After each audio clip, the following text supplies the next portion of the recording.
Hello, hello. It's that time of the week, Conversation Capital. This is episode number 2. It's myself, Ursula Mariani, my glass of wine, and today we've got my guest, Figile Ngongwane. Hello, hello, hello. And the voice, Bonga. Thank you so much for joining us as always. So we're continuing on the episode, the first episode. So if you didn't catch it, you can still backtrack on the channel. We were chatting cohabitation and the laws that have recently been passed in South Africa regarding what it means to fat and sit in this day and age, the year 2022. And so today we're looking at a more realistic perspective. What does it mean to be dating and living with someone? And I'd like you to start with your story before we look at the details of the connotations around it and that. Tell us your story, Figile. I believe you lived with a boyfriend. How did it work? How did you get there? You know, what happened? So I had just moved to China from South Africa. I was a hearty girl, thinking that, okay, let me try this app, Tinder. Got on the app, met this guy, went to another city to go meet him, feeling very adventurous. Met up with him, and we stayed there, I think, in that city for 3 days. Now, he was from Wuhan, and that is around the time that the COVID-19... As soon as you said Wuhan, I'm like, COVID. Literally. COVID. I was with him for 3 days, and the 4th day when he had to leave back to Wuhan, he was locked out. True. And I lived in Shanghai at the time. So he was like, oh, babe, like, I can't go back in. What's happening? What's happening with this virus? So, babe, good day for. Mamela, I got one. That was my first day of being babe. Day 1, I was already in.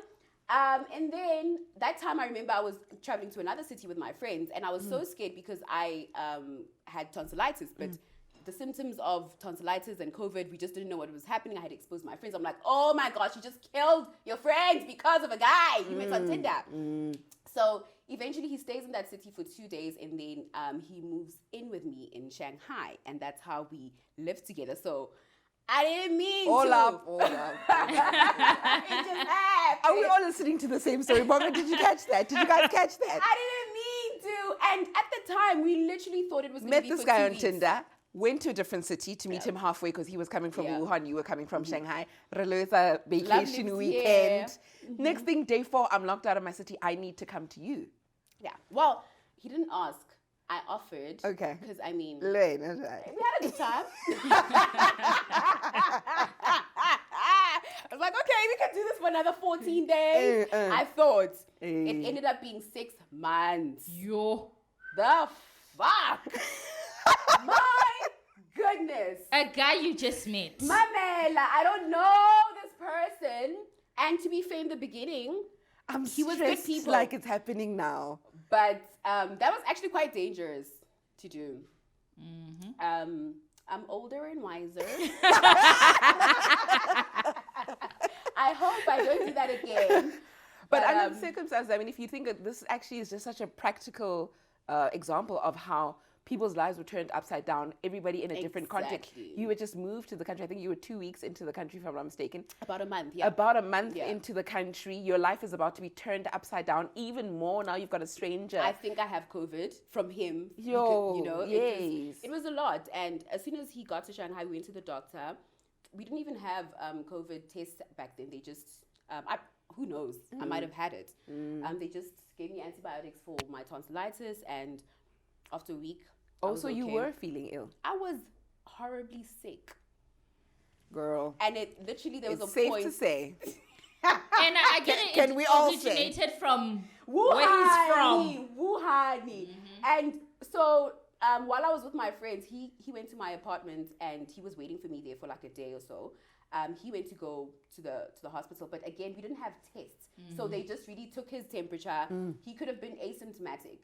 So he might have not had it, but Nanji, I don't have the best immune system. So I could have, and my friends also got it. We don't know. We can't say, but again, it was winter. Yeah. But that's what happened.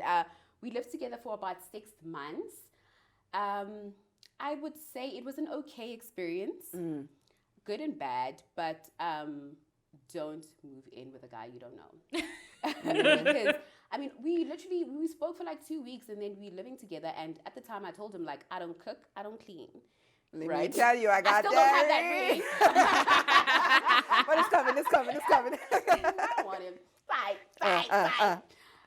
But he was like, no, I can take care of you. I can do this and that. And he did it for about a month or so. And then all of a sudden, all these gender roles just come into play. I'm like, but then I told you, like, I wasn't joking. Like, it wasn't, I wasn't trying to be cute. Like, this is something that and I think that's a mistake we all make in relationships, right? where somebody tells you who they are and you just don't believe them. I'm telling you, like, like, I don't want to do this. Like, I don't enjoy it. I don't understand cooking for one person or two. Like, my mom would cook for the entire family. I feel like it's just even more expensive, actually.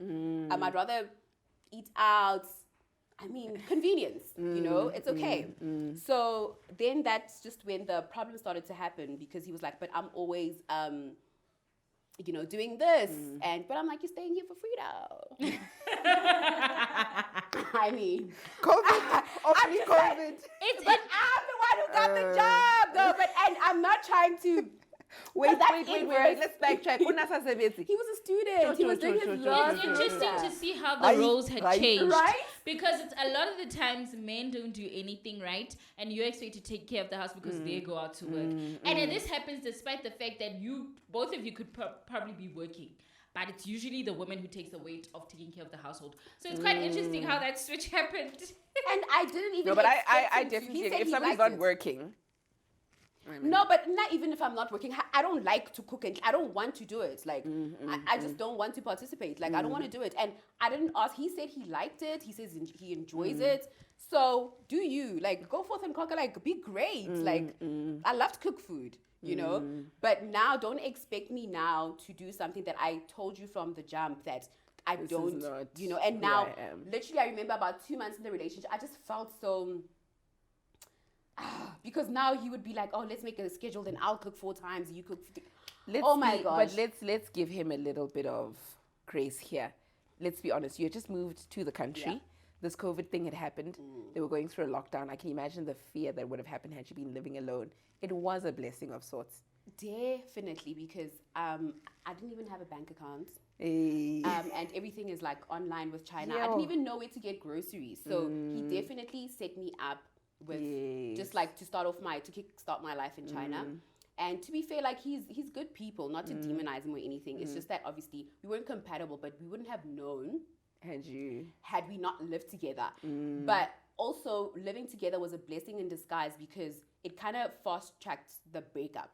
You know, like we would have probably dated for longer. And then because you we saw see each other. So just getting to know him, I mean, we're quarantined. Like I wake up, he's there, and like the apartment was so small. So we just kind of got in and got out, and that's great. Like we didn't waste each other's time. So what are you saying then? Your opinion post this, is it, you know, because I know, well, I'd like to believe that you had never cohabited before. Am I correct? Yeah. So, you know, that being said, what are you saying from that experience? Are you pro like living with someone before? I definitely am. I liked just having a friend with me all the time, and just like whatever you see, whatever you think, you say it out loud and you get like an opinion back. I liked coming home to someone as soon as like I started working, like not teaching online and going actually back to work. And this is something I didn't appreciate before, because I lived alone, I think, in Joburg for how long? A long time. 8 years, 5 years. Yeah. And I was like, oh, thank God, like I don't have anyone to talk to. Like I'd die if I had kids or a husband in the house. But with him, definitely, we were friends. So I enjoyed just that partnership and just that friendship of just like telling someone about your day, just your thoughts, and just like your... That was a wild experience. It was a movie. No, that's a wild experience. Crazy. We had a lot of fun together. It's a shame. Like, he's good people. But I think for me, especially because he was a Central African guy, I think also his backgrounds played a huge role on his expectations of me as a woman. And me as a, you know, modern girl, South African. I'm just like, you must rephrase. Let's go back. And he's just not used to being around women like that. And I'm also not used to like men thinking that I'm going to Batong. Stop. Like, what? So it was just like a collection of things that's why it didn't work out. But I am for Fat and Sit. I definitely think that you get to know your partner more the more you spend time with them. Like, it's not a must. Like, you don't have to, but like... Okay, what if I enjoy now it. the argument that poses, okay, people say now you're in this place where you cohabitate with the person, you realize their negatives, whatever, and that allows you to then decide against the relationship. Say, okay, I'm not going to pursue this further. Like you're saying, it was a benefit because we didn't waste each other's time. At the end of 6 months, we knew each other quite well to know that this is not going to work. What about in the context where people get married after 3-4 years of dating, and undoubtedly, once you guys move in together, it's completely different. You know, Very different. Let's say they weren't cohabitating, that is, before the marriage, and they learn these things. But there's a certain grace that's afforded to this person because they're your husband, they're your family, and there's a certain grace that's afforded to, because you kind of know that you're going to be with this person forever, so you're more gracious in your, you know, like sideways. I don't know what he does, but you know, you're more gracious to that person in that context. What about that argument to say maybe if you knew you had to spend forever with him, you started like seeing the light when they said lockdown if it or actually I can still get out of this. You know, but what if you were in a place where this lockdown thing was actually going to continue for 5-6 years, 7, 8, 10 years, the rest of your life, and you realize I'm going to spend forever with this person, so I need to start affording him a little bit more grace? And do you think it could have changed? I would have died. I would have died. And you no, know, sorry, yeah. And I'm thinking, a lot of people, when they go into relationships, they don't go with the mindset, yeah, it's going to end. All of us have a level of giving grace. All of us don't think, I'm in this just. A lot of us, especially when we get to a particular age. Yes. So even in the context of cohabitating without marriage, there's a lot of compromising that happens. You decide. In fact, it gives you a choice to say, am I okay with having this forever or not? It gives you that decision. So even in marriage, there are things some people discover and they're like, no, I'm not willing to stand for this. So I think in relationships, because we all go in with the mindset of saying, I want this to last, people will compromise along the way and give some grace. Definitely. I would have definitely died. I would have probably I mean, gotten in a dating. divorce thing because I just I couldn't. You couldn't. It doesn't matter really. You're in a relationship, whether you're married or not, it's still a relationship. You know yourself and what you want to do in your relationship and the type of relationship you want. So yes, the type of relationship you want. It's definitely easier to leave a relationship than a marriage, but no. Also, I think the defining feature in cohabitation or in marriage is how much does whatever weigh? Is it really that serious, or is it something you can compromise over or not? A lot of the times people discover, no man, this is something I can get used to, or this is something we can find a way. Like, for example, if you're with a man and he knows, okay, this person doesn't like cleaning, some men are willing to say, I'll get a cleaner. That's a compromise. That's not saying because I value a clean house or a woman who cleans, I'm not going to be with you. Here's a compromise. Definitely. Sure. And he did compromise a lot of things with me as well. Yeah. I just, I think I just felt like we got to a place where I always felt like I would have to choose between him and myself, and I'd always choose me. And he didn't like that. And because it's so foreign to him, and he just didn't, but like, I'm here, I'm supposed to be your everything, and he wasn't my everything, and he didn't like that, especially his financial position as well, because I think it made him feel, for lack of a better word, weak, and the fact that I'm just the way I am, and I'm just like, I can't help and you. I don't want to be put in the position. You are not my person because you're putting me in the position where I have to choose between you and me, and it can never be you, because the fact that I'm here already, it shows that there's nowhere that we're going. And it's not even, I did end up cooking, but I just also didn't like how the idea was introduced to me. You had to do it. It's, you know what I'm saying? It's just things like that. And so, again, but we both didn't know each other. You probably didn't know how to. It was just an expectation he had in his head. Timing is everything. Timing is everything. You'll find that, in another time, another 5-6 years from now or 5-6 years ago, it could have been the perfect time for you guys. But there comes a time where, definitely, it's just not the right time. Definitely. And I think it was important for me to specifically ask you to be our guest because of the experience of cohabitating. Firstly, it was a wild experience, the whole It was an COVID thing. accident. No, shame, it was an accident. You cohabited by mistake. But I didn't mean to, Mom. but the experience of just what it is to cohabitate in a different country in comparison to here in SA, I believe that you haven't cohabitated here in South Africa. But I know that here in South Africa, we've even got a nickname for it, and it's got this really negative connotation to it. Although the stats do show that many people are doing it. Maybe they're just not saying it out loud, but it is being done. Stats show that it is being done. It's a way of life here in South Africa. Yeah. But, just the stigma around it. Did you experience, like, mom saying, China? Like, what was that experience like? So she did not know. The first time. Wow, Mom. Before this episode this would be a good time to pause. Definitely not. But there definitely is a stigma. It does devalue women in our society. I think in the past generation, not so much more within our generation, because like you said, a lot of people are doing it.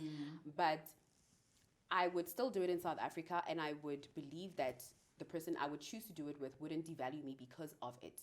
But the concern is not because now it wouldn't devalue me because these men want you to move in with them. Exactly. And then who move in the one. You said like, yes. You what's said the yes. double standard, sir? Exactly. I think the problem would be with our elders.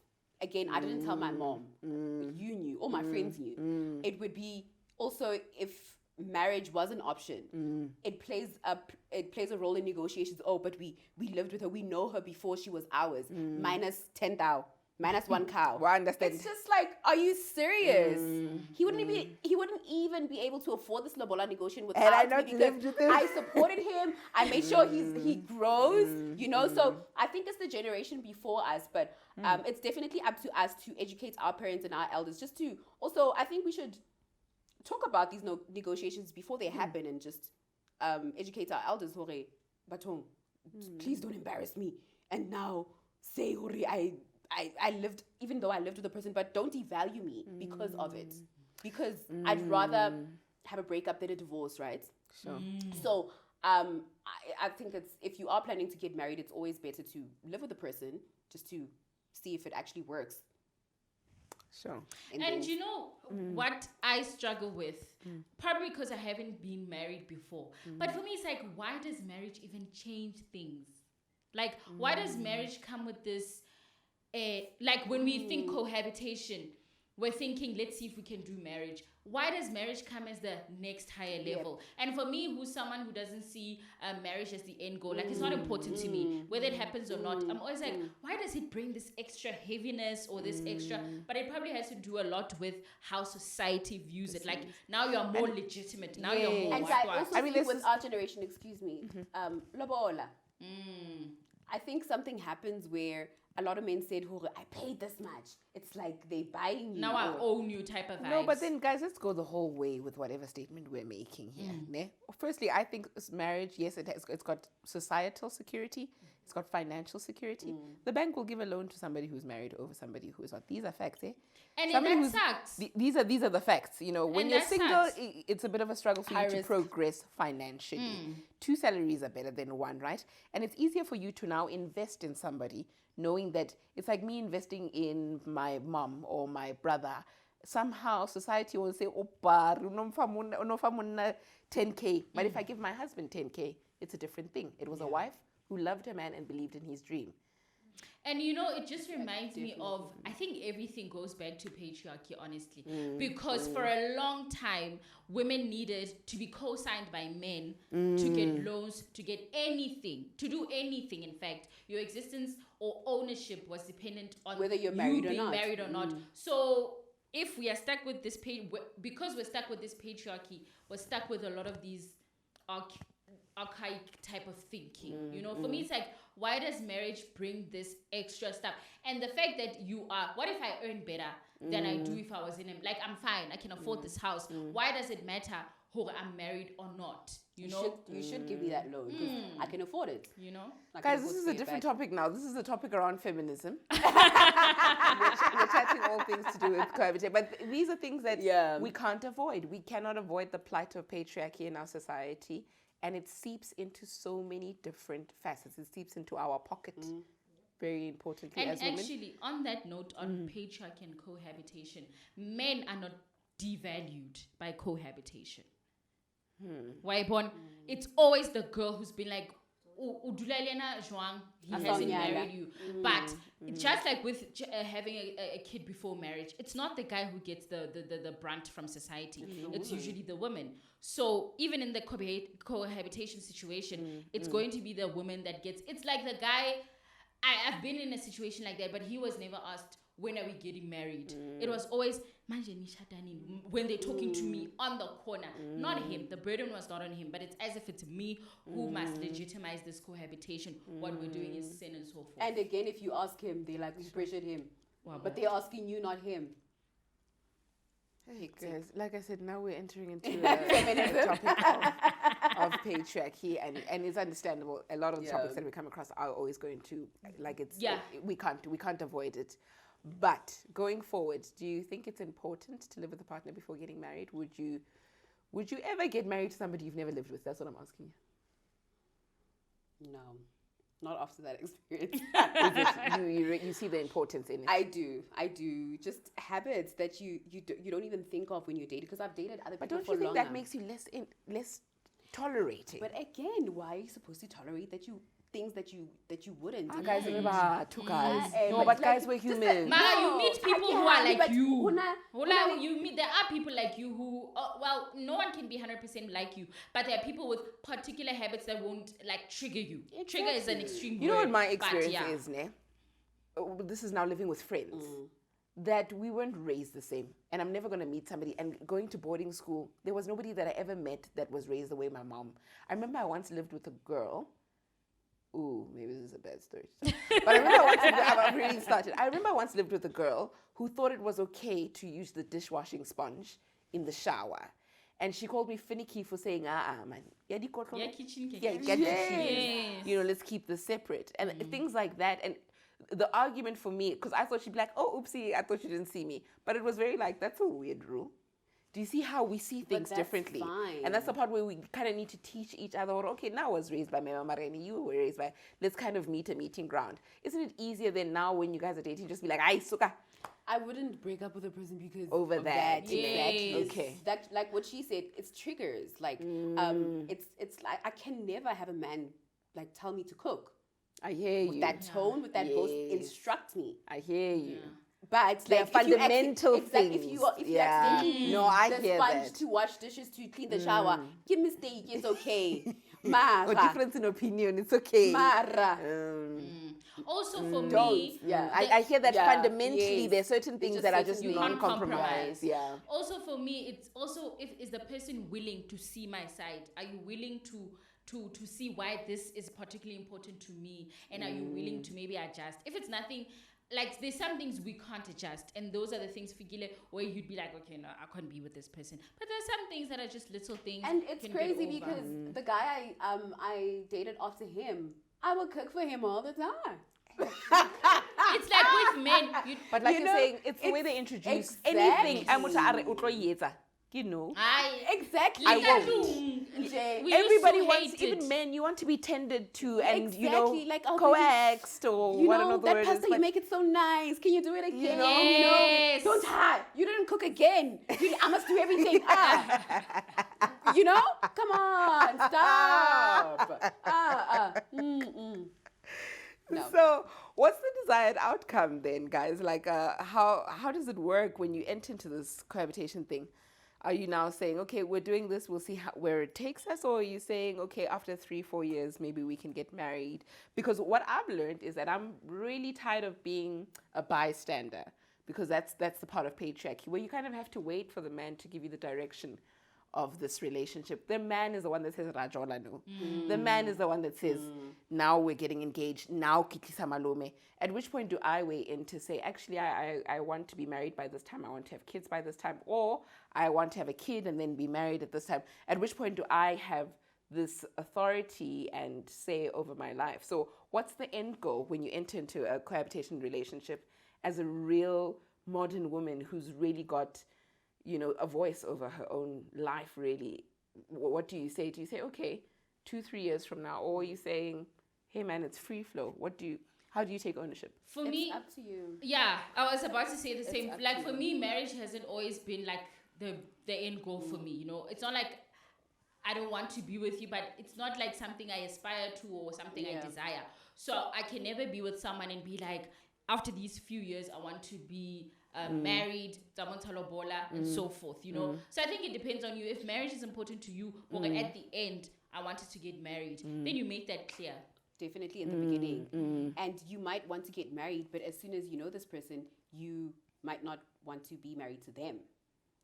Because also, it's likely that if you don't, like you were saying, you wait for the guy's cue. It's likely if you don't make it clear, in the you'll beginning, be strung along for years. Sure. And for you, the goal is marriage. For Bonga, whose aim is in marriage, it's okay, we can go on date. But there's some people say after a particular number of years. Also, cohabitating without marriage complicates a lot of stuff. Like, I couldn't have my family come over because it's like, yeah. and then I'm going to go to my bedroom with my then partner. It's like weird. My mother's there.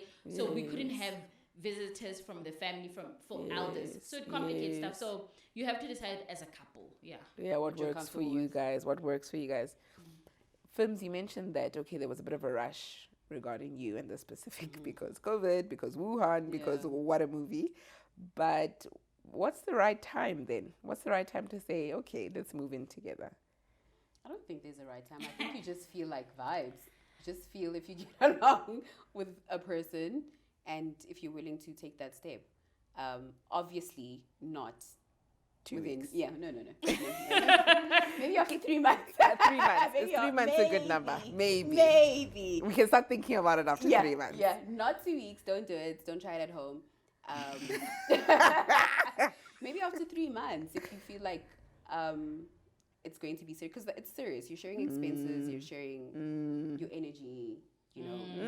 So it's serious. So once you feel like you are ready to step into a serious relationship with this person, and maybe you want to be with this person for a long time, you could consider that. And Bonga, what do you think? What's the right time to? I don't think you ever know, because when it was convenience, like, dude, you're always here. Let's just move in together. We're wasting the other apartment is not being paid. It's being paid for mahala. Yeah. What are the top 3 things that should be considered? Finance.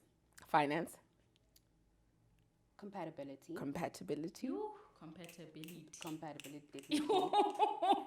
Which you won't know unless you cohabit. Exactly. Life is just a conundrum. Woo! What's the third one? What would you say the third one is? Values. Values. Definitely. Finance, compatibility, and values. That being said, it is the end of episode 2 of Conversation Capital. Too much whining. I've forgotten the name of the show. It was such a lovely conversation, just chatting all things to do with cohabitation. I'd love to hear from you. So please make sure that you drop a few comments. Tell us your experiences, your stories. What has it been like cohabiting? Do you think it's necessary or pro, against it? Let us know in the comment section. Also, don't forget to like and subscribe.